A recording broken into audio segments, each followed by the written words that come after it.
we're going to see the use of cellular networks for data transmission. So the expansion of mobile phones has created a ubiquitous infrastructure that allows us to be connected almost all over the urban world. And this infrastructure uses cellular radio frequency networks. So this type of communication is called cellular because the supporting network is organized in wireless cells, as we can see on the slide. And these are created by base stations providing transmission and reception services. So the tower that provides access to the telecommunication network communicates the devices included in a region with the shape of a hexagon. So this shape is optimal to cover a territory with a mesh of cells and allows the reuse of radio frequencies in non-adjacent cells. So when a person with a cell phone moves, the handset changes transparently its connection from one base station to another in a process that is called handover. And if we're moving too fast, we can lose the connection during this process.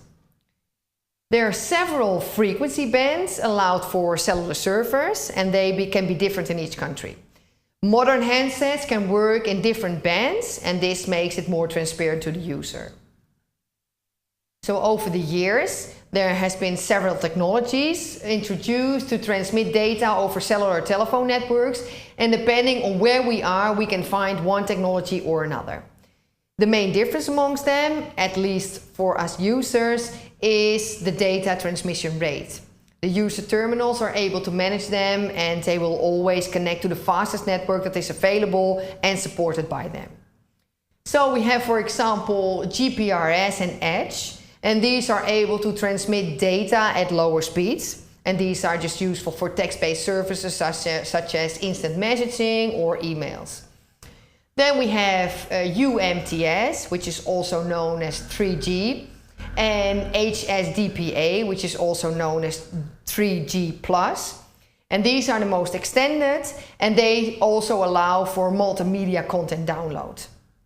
Then finally, the recent LTE or 4G connections can even support live streaming services, and 5G networks are now in the process of being standardized. So the data that's transmitted within a wired network first locates the intended receiver and then sends the call to it. And the receiver can just be another cell phone, a fixed phone, or in the case of data transmission, an internet access provider. So cells are able to connect up a maximum number of users.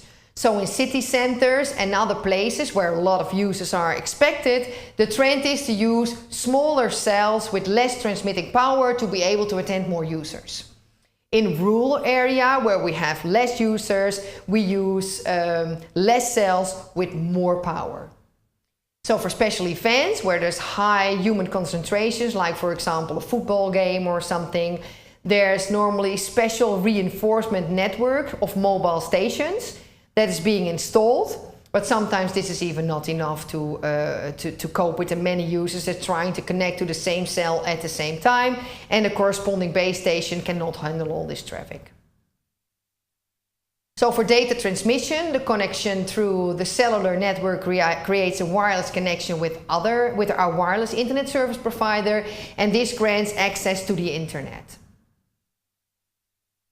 The connection to the data cellular network can be done from other devices than cell phones. There's devices that can connect to the cellular network and share that connection with nearby devices using, for example, Wi-Fi. This technology receives the name of tethering, as included in recent smartphones, and can act as a gateway for other devices, as for example laptops, to connect to the internet.